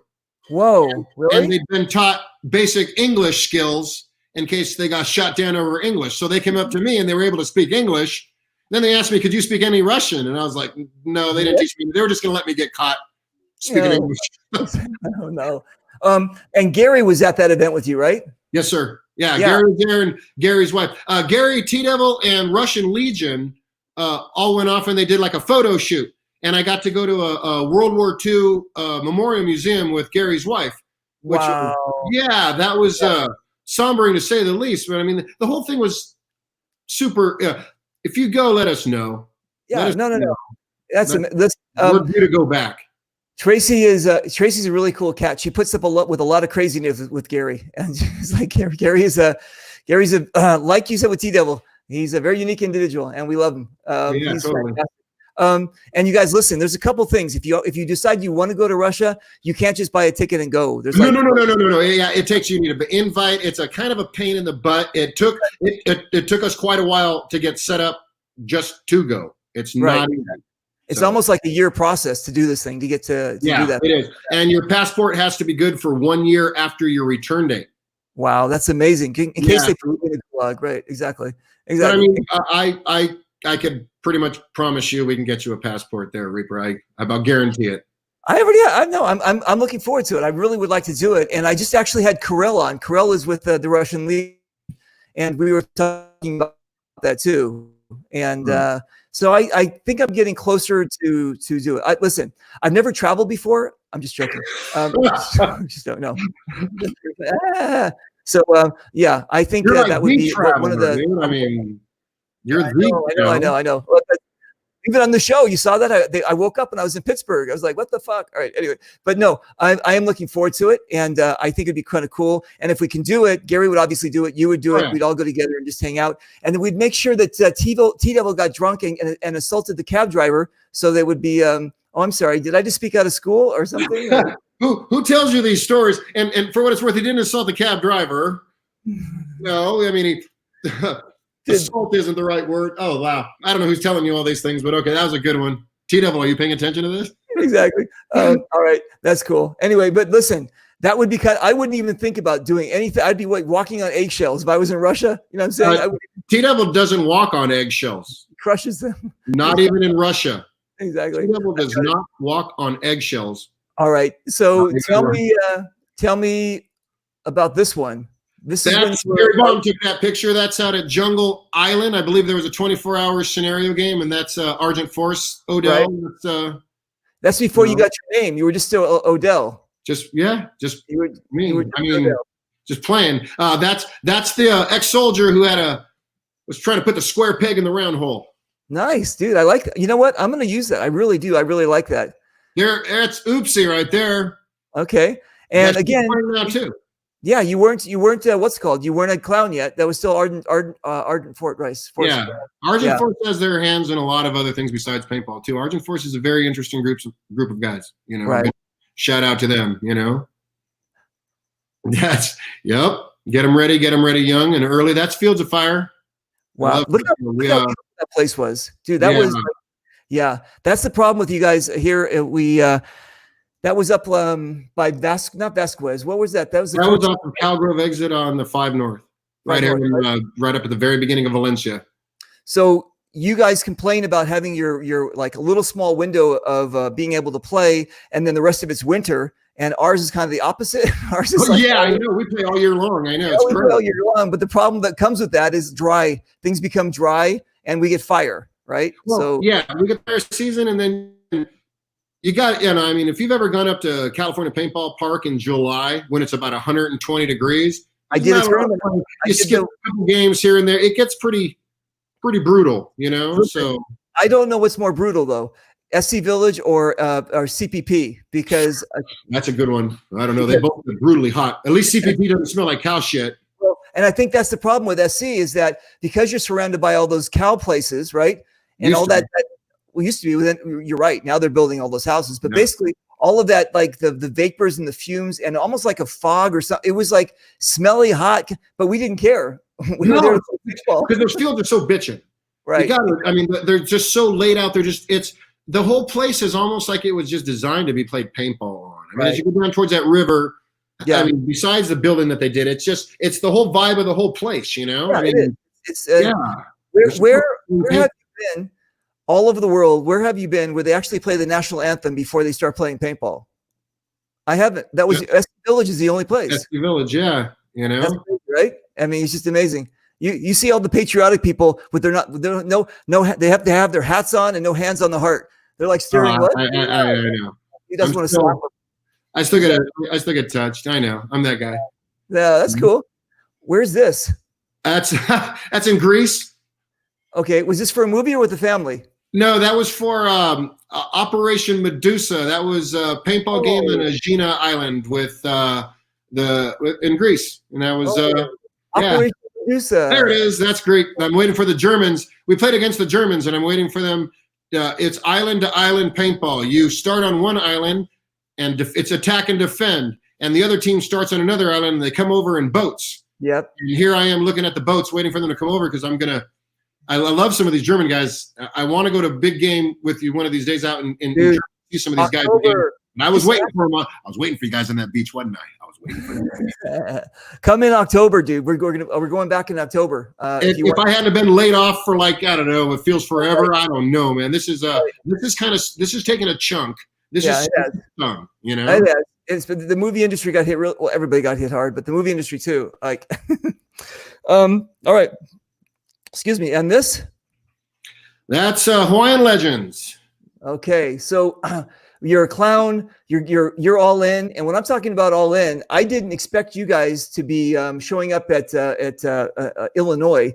Clowns versus Zombies. We had to eventually show up there. Dude, we had to. Dude, I was like, this is the clowns. This is actual Clowns versus Zombies. This is, you know what I'm saying? This was amazing to have you guys there. I felt like I was a part of. I mean, listen, that's like one of my home away from homes, but it felt like I was connected back to home when I saw you guys there. So it was that. I love that park. I love that game. I love. First of all, any game where everybody's a clown. Exactly. Coach Rojo's gonna like that shit right off the bat. No, that was good, and the park plays well. The weather was great. Yeah, just amazing. Yeah, didn't rain on us. Did not rain on us. It was chilly, but it was that cold where it was good. That's the Ed game, you know. Listen, I got to tell you about the Ed game here. I'm just showing all your clown pictures here, but they're out of order. But whatever. But anyway, so this is Ed's game. This was in December of the last December that we had. What was past December? And I swear to God, I think I got the C before that. Because I got so sick. I played with the swine flu. I played with everything, right? I couldn't get out of bed for this one. So in December, the end of December, I got something so bad that I was like bedridden and I couldn't make that game. because of that. I was so looking forward to that game. And around that time, February is when people, January, February is when people, I think I got it because I really don't get sick. I personally, not to get too into that or the Corona stuff, but I think it was here earlier than we think too. I do think so. I really do, because that was like, dude, I was with some people being asymptomatic, and then with so many people testing positive for the antibodies. This many numbers. Right. I think it was here a little bit earlier. Who knows? I mean, I agree. But you guys showed up for Ed. Now, if you guys don't know who Ed is, Ed was basically a staple of the Southern paintball. He's forever. He's part of SoCal Stock. Right. And they play with stock pump guns like traditionalists, and they're vicious players. Man, peek around a corner with those guys, you're going to get sniped. I play with them all the time. You hardly hear anybody shooting at you when you get shot all the time. And then I go to Living Legends, and you got 800 people shooting at you, and they all miss. Exactly right. Totally different. But when I started playing at Hollywood Sports in 2008, I was only playing with 2 Tiberius pistols because I felt I got sponsored by them. And then I would go to Hollywood Sports every weekend, and Ed had his team called the Ronin. They were almost all Filipino team, right? And so I'm showing up with my 2 pistols, and again, what I explain to everybody else is game respects game, right? It doesn't matter what you show up with, if you can't use it or if you're just an idiot. I'm stuck. If you're just doesn't work. Listen. If you can't use it, you know what I'm saying? No, yeah, all of it. Mag fed. I run everything. I run pump, mag fed, electro, mechanical. So I'm there. And back then, Hollywood Sports was kind of like a gladiator event. You basically just sign the waiver and they throw you in. And I was like, I don't know. I love the sport. Right. So I'm out there playing, and I'm getting my ass handed to me every weekend because of the Ronin, of Ed, of General, of all these guys. And you're right, dude. All they need is that much of an area of face, right in, boom, like this, right? And then it turns out they're connected with the hitmen. So the hitmen would show up, and they would start, and then they were dominating the field. We were just like cattle, fodder for them, right? The thing is, though, I kept on coming back every weekend, and I started getting better and better and better. And I was getting better because I was playing against Ed and his team. And Ed made me what I am today, the kind of player I am. I have watched your suicide, for what it's worth. I've watched your suicide death runs get farther and farther and farther. I remember you'd first take off, you'd get like partway across the street, get lit up. Now I'm watching you make it 3-4 bunkers in. Right. You don't know you're there. It's like you've just made it happen. And you know why? I want the guys to follow me. I get bored especially if we play at Lynn's game and there's like the big 50 where nobody can cross, right? I get bored. And so I'm just like running at basically bam, bam, bam. And hopefully what I'm hoping is people are going to follow me, right? Yeah, and I'm by example. Friend game, that's great because it's going to start over again. But like when we were in Chicago, and it's like, oh, follow me up this way. No, Reaper, if we lose this side, they're going to push it. We got to keep half of you follow Reaper. The other half stay here just in case it doesn't work out. It might, but just in case, Dude. You know what? And I just love in leading charges because a lot of times when you're running at people and you're not shooting at them, your guns I'm not dead man walking. My guns are pointing at you, but I'm not shooting at you. And I'm just running. So you're starting a wave. You're starting a snowball. Exactly. And the snowballs that you can't stop. And the enemy doesn't know to shoot me or not because I'm not shooting at them. So I'm at back. Basically, it's too late. I'm already on top of them, and I'm starting like bam, bam, and then you can only do that a couple times. So what I do, don't have that problem. Boy, they shoot at us no matter what we're doing. Exactly. Right, walking off the field sometimes it doesn't matter. Everybody wants to shoot a clown. I get it, Dude, at Lynn's event, right? I always bring the pyrotechnics. I always bring the hand grenades and the Enola hand grenades and the smoke. And it's a bunch of like old school stock class guys who don't understand this kind of like, what the fuck's this guy doing, right? So I'm throwing smoke, laying smoke down, running through the smoke, throwing hand grenades in it. So what happened was I thought I was on the 50, but I wasn't. There was another thing, those spools in front of me, and I threw the smoke and it hit this guy in the head, right? And he was stock class, right? And he thought he got hit by a paintball, so he's out, get pissed off. I hear him in the parking lot. And he goes, if I ever find that motherfucker who threw that smoke and hit me in the head, and I go, hey, I'm that motherfucker. Reaper, that was you? Oh, dude, I'm sorry. I didn't mean to get mad. I said, No. dude, I thought I was on the 50. I thought I was throwing over. Those are all like, good guys. and that was it. Yeah, their actions are different than their words. Those are all good guys. That's one of the reasons I have my family so involved with those guys too. They're Exactly. because they're great. so. Everybody was great guys. So yeah, we've had you and I and Bubbles and Oops. We've always had this like history together of playing together and all this kind of. Okay, so speaking of, I got hit. That was DK. This is amazing, right? Now, where did you come up? All the clowns have got something different. Yeah. Where did you come up with yours? I don't know. The mask. I had the mask made from an effects shop. Oh, really? That's a ripoff of American Horror Story, Twisty. But I wanted the teeth changed and the smile changed because I didn't want to walk around with a Twisty mask, which I'm glad because then they came out with the Twisty mask a couple of years later for Halloween and everybody's wearing it. So thank God I said, hey, I want something that's nice, kind of like that, but can you give me a smile? Give me less teeth. I don't ever want anybody just in the off chance to say, hey, cease and desist taking pictures with that mask. So if you look at American Horror Story and then Rojo, I made the teeth different. And the smile's a little goofier. I don't know, but I was really happy with it. It's from a shop in Florida. The guy's really made a doll for me and a clown head, and he's made a bunch of stuff for me. He's very talented dude. And you guys, I'm going to let you on a little inside baseball here. If you want your picture taken, you'd have to put paintball photography across the top of your lens. Yes, okay, clowns are kind of like Reaper. We do not object to our picture being taken, but remember for us it's a little bit different too because Gary's a clown, right? He is. A show of respect for one of our OGs as we first of all, because he's a clown, we're going to get our picture taken. We don't have to have that there. We do that because we love that guy and it's the right thing to do. So it's kind of I'm not saying it's an official part of the clown gear, I don't think, but I know we all have it. That's just it's normal. Gary gives those out, those things, and but he'll give them out to non-clowns as well. Oh yeah, no, it's him. It's Gary. So, yeah, this is advertising, but also too, it's a really good way of getting his. And you want to get shot by Gary. I mean, you definitely want to get your picture. Oh, I'm also friends with Swass Martello out in England, so both those guys are phenomenal photographers. Nice. Gary's the original. He's going to go down as the guy who started. He's going to be on the Legend stage pretty soon, and he doesn't want to. He doesn't want to go, but he'll do it. He should. Yeah. So it was cool. This is Bubbles. That's Bubbles in Michigan. She's making. That was the first time she attempted to hit the switch at Living Legends. Dude, she was. What was that? Is, dude, and that 13, I think, at that time. Look at all the padding she has in her legs and her arms. No. Oh, she got pretty. Yeah, she got pulverized. Poor thing. She almost got it. She got it. And if you guys, okay, dude, listen. Living Legends. It's a hill. It was not anymore, but CPX. It was a hill, a slapstick, and it was just people. There were two schools of thought.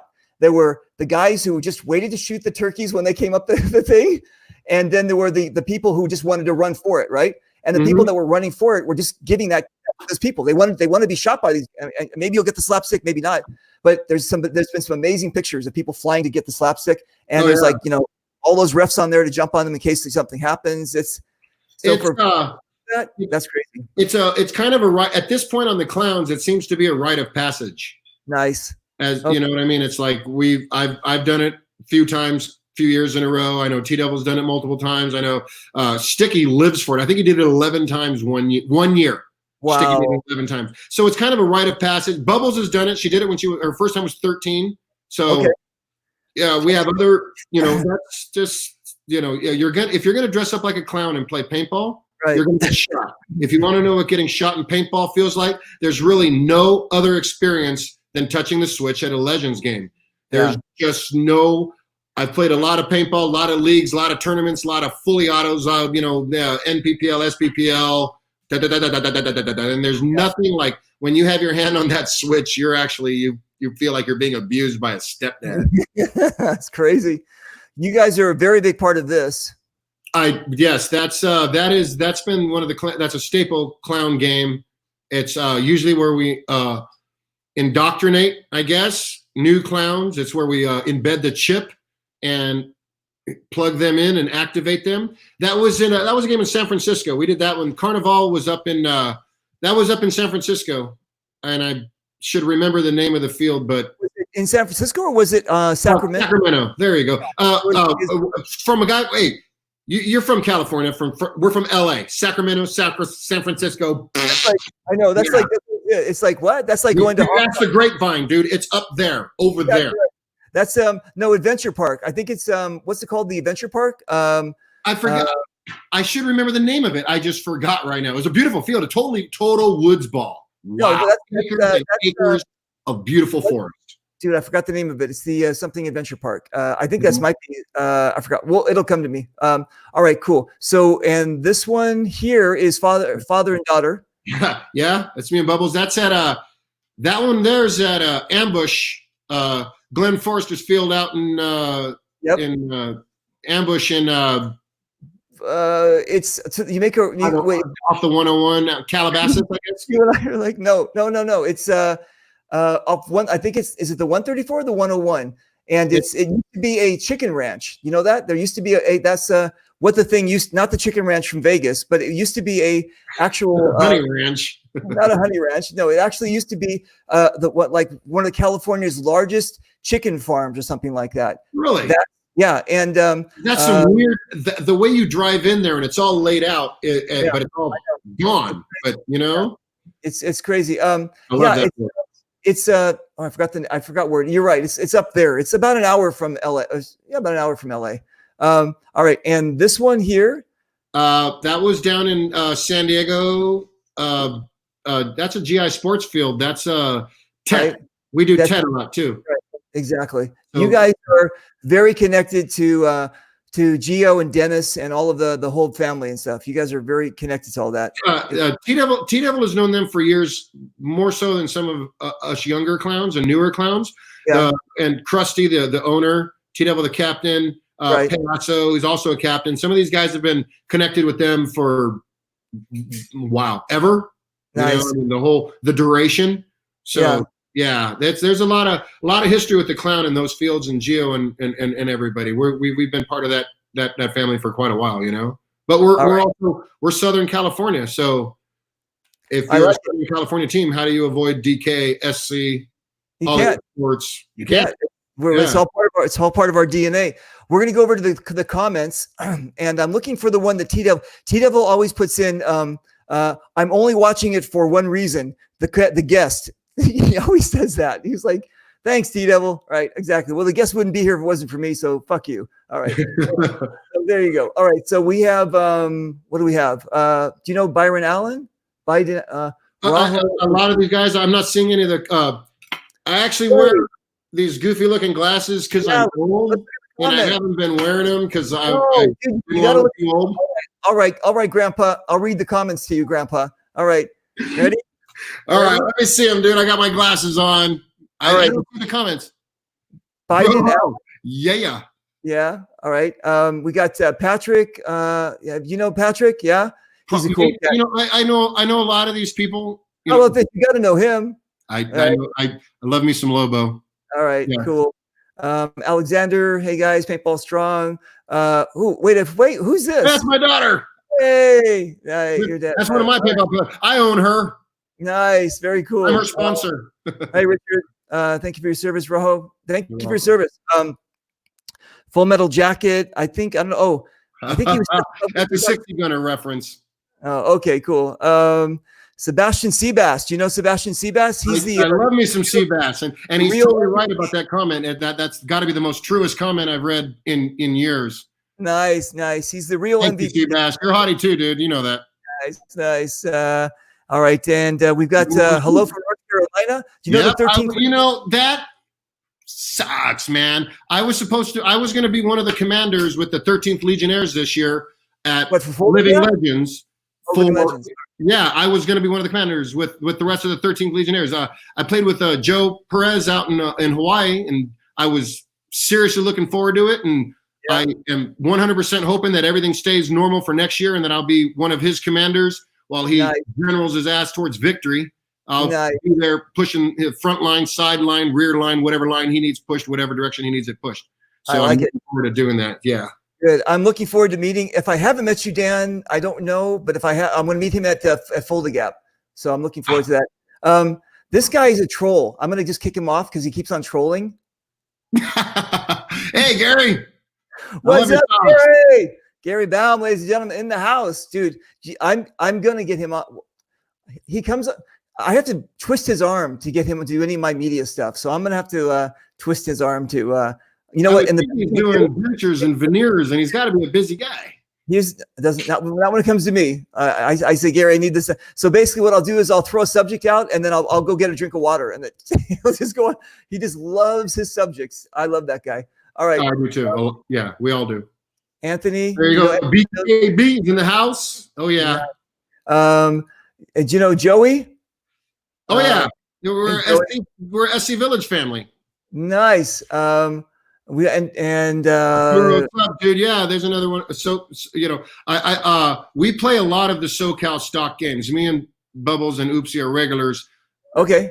With those guys. Like I say, we love to be sniped by some of the best, and right. It is. That's better. I love playing. I like playing with him too. Wolfpack, nice. Wolfpack, dude. Where's Kong at? I love me some Kong, dude. Now, do you know who this kid is? Probably not. Probably. Okay, but listen. He's got an autocockerparts.com banner. Nathan. Okay. So most likely, I'm not seeing the picture right now because I got my old man glasses on, and I know it's not Nathan. Nathan was on our kids show. He's about, I think, 13 or something. And is he on Wolfpack? No, he's actually with. I forgot which team he's on, but he actually plays at Hollywood Sports. And Nathan, pop up what team you play on. And his name is Snake because he dives into the snake. He's just an amazing kid. He was on we did our kids show, right? And so we had all these kids on, right? I saw some of that. That was great. Okay, yeah, Wolfpack. There we go. Okay, Wolfpack, right? What I thought. Yeah, okay, cool. So we did the kids show, right? And then we had all these kids on. Now all these kids, right? They're like all trying to be tough and like, yeah, I play here and I do it with my dad and I play scenarios. All of a sudden, what Nathan does is he holds up all his medals from all the games that he's won. He plays in the PBSL. That's a league that my kids use it as a learning thing. That kid's a legitimate player. He's going to be he's been playing league play for a long time. When he's a teenager, you get out of his way, guys. Seriously. There's his dad says hello too. So basically the whole group of kids went silent. When he held up when he jingled all his medals, all the other kids were like, and then what happened is they all started PMing him and wanted to become friends with him. Wolfpack is a great team. Because of the PBSL, like I say, they're another team that I've literally watched. They've been taking a lot of. I played on a team called Local Resistance for many years, and a lot of the Local Resistance guys are now over there with Wolfpack. Okay. Wolfpack is a growing team. Keep your eyes on them, man. They're a growing team. They've got 20, 30 deep right now, maybe. They're getting bigger. Yeah. Keep your eye on them. They could field 2 or 3 different teams on a tournament now, and they're going to make the difference soon at a scenario game. Dude, a lot of stuff comes out of Southern California, whether it was the MagFit, whether it was a speedball, there's something, I don't know. You know what? I'm always joking about the Canadians, like Wolf, Alabaster, Aztec, they came out of Toronto, right? Yeah. But coming out of LA. My team out in Hawaiian Legends. Yeah. Okay. So there you go. So coming out of LA, we have a big history, a big pedigree with paintball as well. And I think what it is because I'm looking at it this way. I think it's because it's year round, right? And that we can play basically play all the time. But the other thing too is, like I said about Hollywood Sports, it can sometimes be a tough environment, right? And so it's either going to make or break you. Or paintball in general, but Hollywood Sports. You throw a kid like Nathan in, and he didn't go, Daddy, I don't want to do this anymore. He found his thing, and then he grew, and then he found family that helped him. You know what I'm saying? And so we foster that in LA. If you can survive a couple weekends and keep on coming back, come on in. You know what I'm saying? Oh, he's got most of those medals. I would imagine are from PBSL. He's been in the mini league since Nathan's been there for a while. He's Right. damn good. He's one of the better kids in the league too, by the way. That's Easily. amazing. Easily. He's a super great kid. Yeah. Okay, so let me go back here and let me see. So you were Hawaiian Legends. I was at Hawaiian Legends 1 and 2. Nice. Made that refrigerator magnet. That's a Actually, Chad made that refrigerator magnet. that's a Hano's event. That's the Living Legends Hano's event. Yeah, right? hey DJ, how you doing, boss? And how was it? I loved it. I love both of those games. They're really good. It's hot and sticky, but beautiful. Yeah. Nice. And nice field. The people, some of the friendliest people in all of paintball. Period. Really? I can't explain. Oh yeah, that's one of the whether they're playing against us, with us, for us. It hasn't mattered. That whole. I wish more people could make Maui and do something like that. Because it's undescribable and right. It's a great time. I'm looking forward to going. I love Maui in general. You know when you're there. You know? Okay. Well, listen, Russia and Maui, Let's go. Germany. Yes, you got to be 18 in Germany, so we have a little bit of problem with bubbles and stuff. But me and you could probably always talk about. I don't know if they're going to check her ID. I'll just put it to you that way. So really, Bubbles, did you hear that? Reaper says they don't check IDs in Germany. Maybe. I don't know. We could have some German friends out there, Daniel, and some of you. Where are you guys at? Is it middle of the night over there for them? But yeah, I got a lot of German friends. I could borrow some markers. 9 hours ahead. Okay, so what is this? That's that's good old fashioned. That's Living Legends 7, 8, 9 something. I don't know. It's one of the but that's CPX the original. Yeah. That's it. That's it. That's Living Legends, dude. I miss that place. I love that place. I do too. There was that hill between Bedlam and there was just that's hard to describe, isn't it? That field was awesome. That was amazing. I actually credit them and credit that event 2015 for where I am today. And yeah, that was the first time that I was Tittman had sponsored me for like 2 years.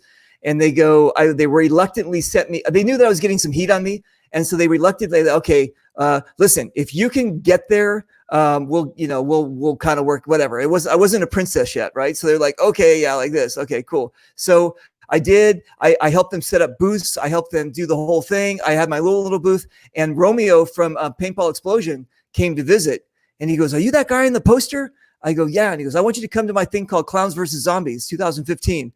I go, okay, I don't know what the hell you're talking about. And then also then Eric Garbers, who ran Tittman, that part of Tittman, he got me hooked up with his international guy who sent me to France. And so basically that Living Legend. I want to go to Beckring too. Yeah, exactly. Right. Me and Spartan Oliver have a date at some point. That's going to happen, Spartan. Did you ever meet him? On a date, boy. I tell you what. Did you ever meet him when he was here at 11? You met him at Legends, right? Yeah, I met him. I played with him here, but that's not, so we've dated here. I want to date him there. Exactly. No, he's a cool cat. And he's Belgium, right? He's from Belgium. He's Belgium. Yeah. He die, I believe. I believe he does the die. Yeah. Beckring is one of the games that he does. I was in London last year, but he wasn't there. I kind of was hoping Where did you play in London? Mayhem? No, I did North versus South. Okay, North versus South. I might be going to Mayhem. I'd like to go to that one too. We're still working on that. Okay, what's this? That's Hawaiian Legends, and that is my most valuable team. Nice. For the Hawaiians who absolutely went over there and just fucking worked everybody, dude. Dallin Johns, the guy on the right, there you go. And there's Ryan Sexton, there's Joe Perez, Michael Maldonado, and and Phil Ramirez from Cobra is like Ramirez, baby. Eddie Berg, my grandma never got me for Christmas. Dude, Phil Ramirez, the sign pimp, right? And then and DJ and Lonnie, I mean, there they are. Ryan is one of the nicest guys in paintball. He truly, if you haven't ever met Ryan or talked with him, this is a fucking weird sport to be in, to call somebody genuine, but I guess genuine is a good adjective for Ryan. That's a genuine guy right there. I truly like him, and I'm glad that I've had the opportunity to be around him and meet him and play with him, against him, and all the above. And I'll be playing with him again a lot. That's nice. Dallin Johns. He's going to be the general for Hawaiian Legends 3. The guy two away from me on the right in the camouflage. That's Nice. Sterling Johns. Oh, he is awesome with a rocket. He will hit a rocket from halfway across the field. Wow. That's Seabass. So Ryan and I, he's, if you guys don't know who Ryan is, he's basically, again, royalty in the paintball. He's been in the paintball for he's been in every different section of paintball. He's been in every different companies, and he actually used to be like the West Coast rep, where he would go back in the day where they would do that. Right. They would actually, a guy would go from a company, and a paintball company actually go to the different stores to make sure that everything, before it was online kind of stuff. Right. So, then when he started working with GI, we were kind of like friends. I mean, we're like friends, like this kind of thing. And we did an event together in Oregon, and that was where I really first met him. Right. And it was snowy, rainy, wind, whatever. And what happened was, because he lives in Oregon, and he lives about 10 minutes away from that park. It was about 20 degrees. But what happened was, we got all these fans of mine to come down from like Washington or the top of Oregon in the snow, rain kind of thing.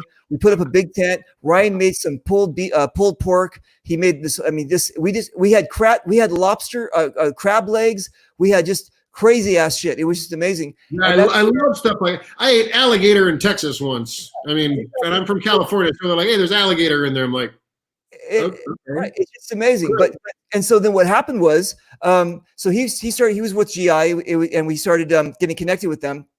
And I had I called them handlers. I had a guy that would basically, handle all my stuff, which was like, send me to here, send me there, in my GI guy. And then he left. And then now Ryan became my guy. So Ryan is I'm not going to call him, he doesn't like that, handler, but Ryan is my guy. He's my guy. I did not know that. Well, yes. You know what? Well, good for both of you, because I mean, if you're going to have anybody handling you, at least it's a nice guy. Wouldn't want to be handled by a not so nice guy. I like that. I like that. No, have to pay extra for that. He's always got my back, and he's always making sure that we're under control. So again, everything comes full circle, right? It's just crazy. It's really weird that it's small world. It's a big small world. It's a big small world, right? It is. And I keep on, everything rotates around me. Yes. I think so. I've known that for quite some time. I need to figure that out. Yeah. Okay, hang on a second. All right. What is this?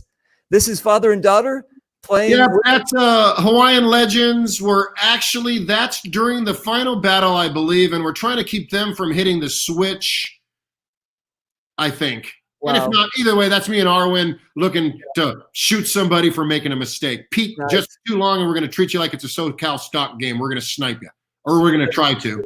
Nice. Where did you come up with the name? Which one? Arwen.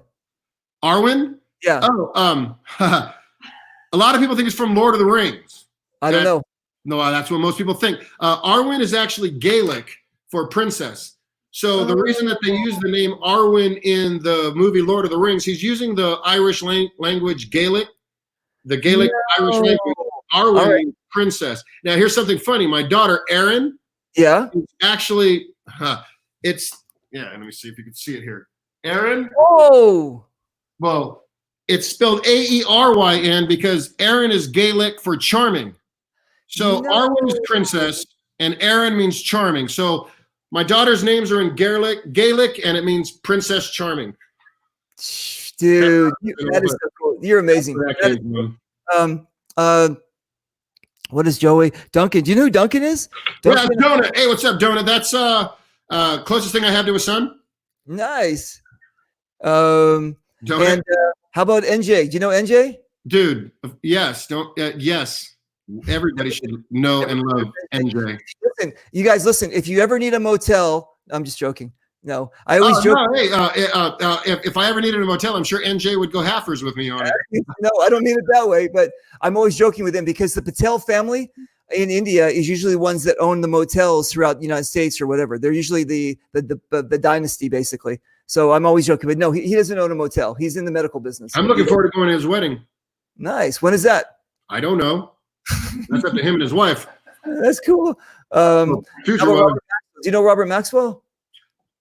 Absolutely. I don't. Maybe, and you know what? You know, when you say this, and if I say I don't know somebody that I do, then they're like, "Hey, Rojo, you didn't forget me. You're a dick." And I'm like, "No." He's agreeing with you about Ryan. That he's a gentleman and he's a great guy. Yeah. So facts are facts. Dude. Everybody smells facts.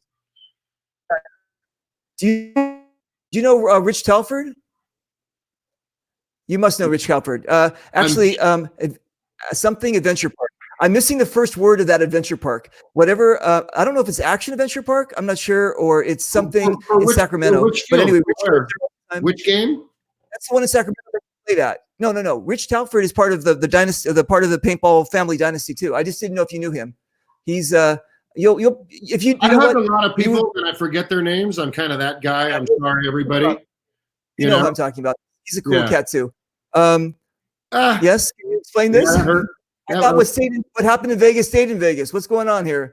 No, not me. What happens in Vegas for me goes on Facebook Live. I'm not exactly a shy guy. I don't care. No, that stung.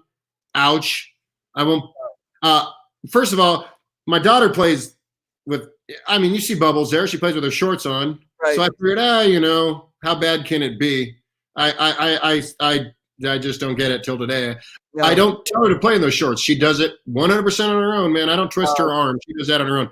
And that was, if you're going to play in Hawaiian Legends, you might as well play in a hula skirt, right? Yep, so, I agree. Wow, dude, that's amazing. What a picture. Went swimmingly. This one also is an amazing picture, and it's just kind of it's a Father's Day picture, and it kind of sums up a lot for me. Yeah, that's up in Sacramento, the field that we keep forgetting the name. They had a little farm that you got to walk through before the field, so we're all looking whatever. But yeah, no, like I say, I don't go to a soccer game and watch my kids play from a lawn chair. Right. You know, me and Bubbles, we roll together, dude. I mean, I got her 6, she's got mine. Nice. Cover the window, Bubbles. I'm going in. Or there she is. Yep. Oh yeah, that's North versus South in England, and that's about 2 seconds after she got gogged. If you look under the paintball photography, look at the pH of photography. She just got gogged 1 second ago. I can see like a ball maybe flying. I see actually balls, right? Oh yeah, no, she's still being shot at. Wow. She didn't shoot again. We never play on. We being a clown, you got to be fair.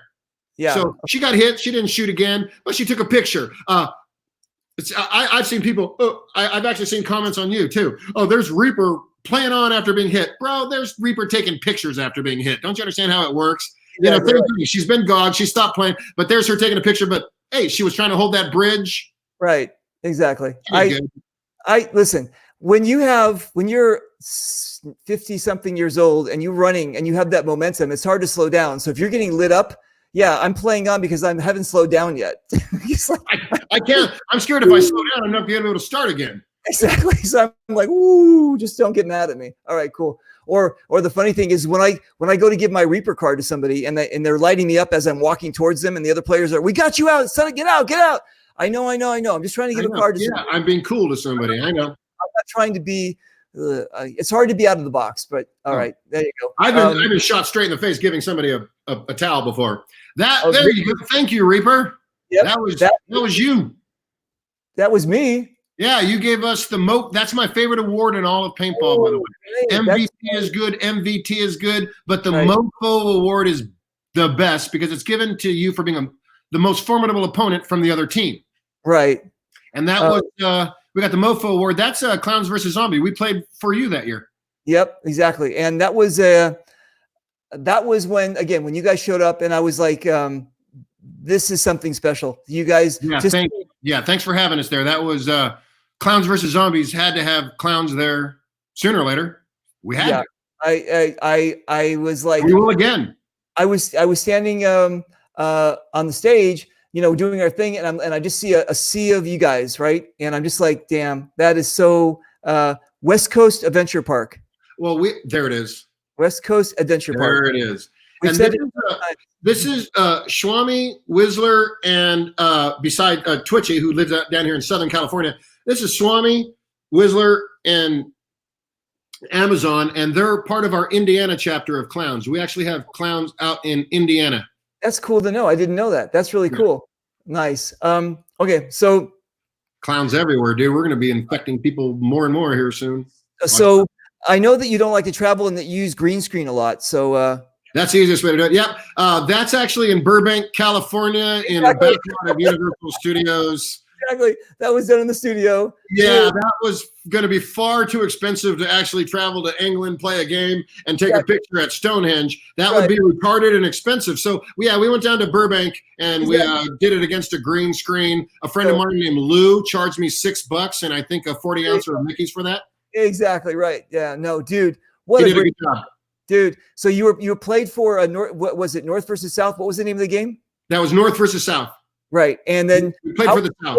How far away is Stonehenge from? I mean, did you guys take a week off? No, we did this weird. Since we're going to, England was okay. North versus South and paintball is the excuse to get Dad to take us over there.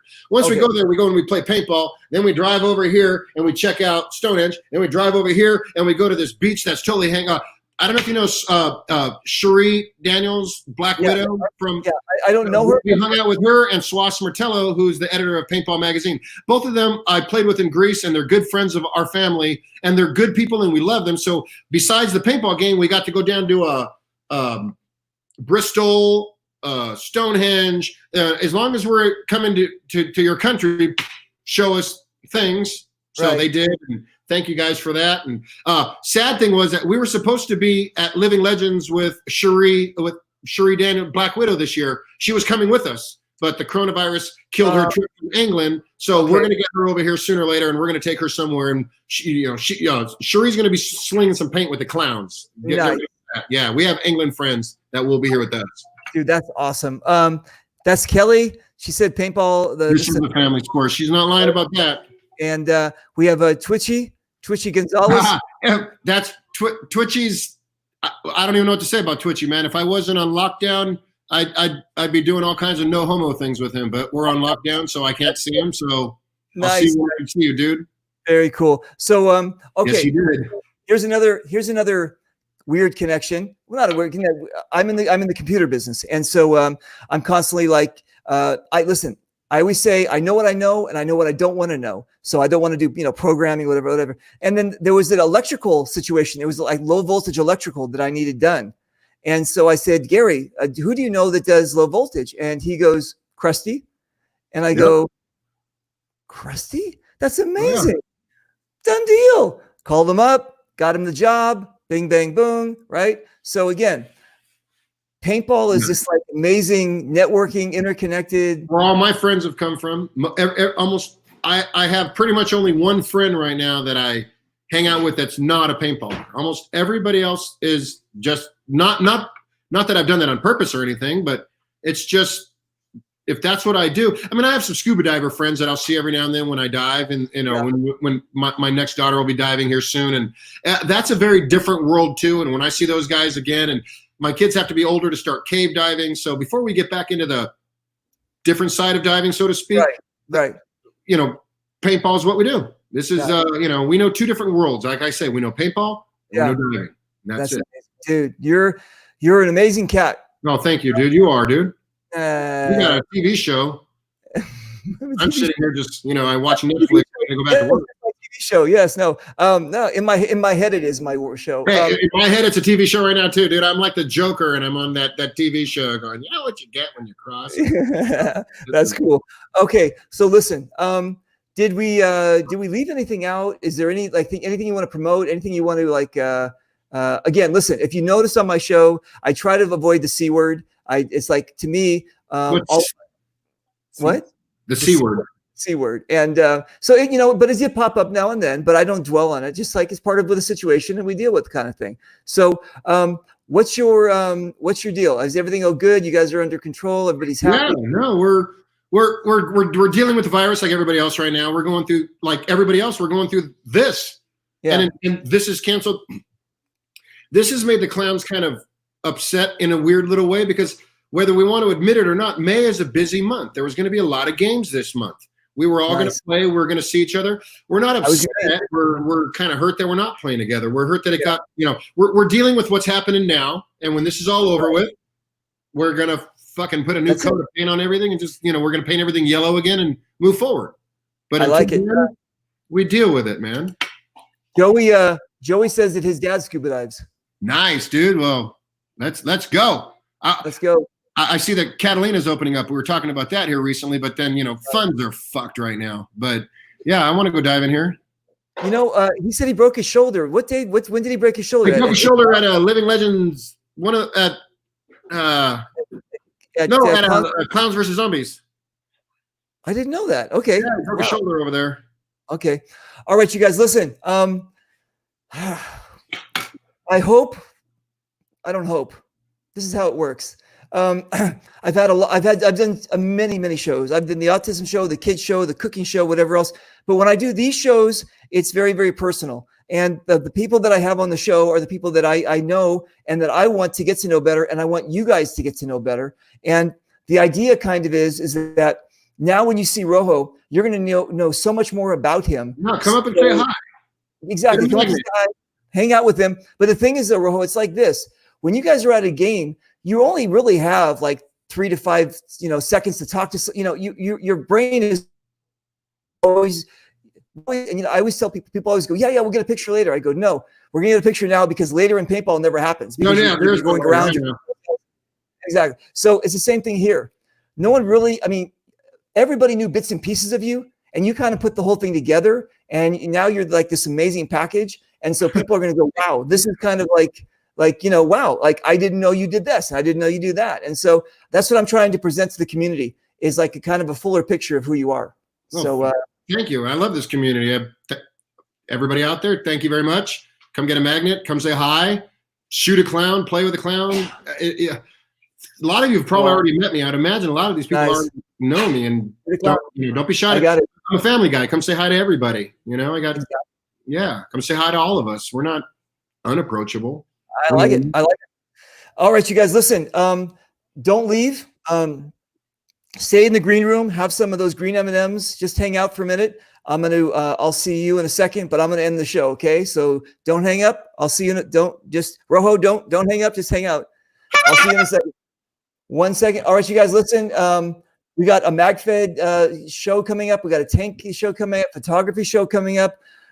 We've got the paintball soldiers from North Carolina coming up. Whew, we got a lot of shows coming up, but it's fantastic. And you know what? I love it. I'm in. Anyway, you guys, listen, be safe, and I'll shoot you soon.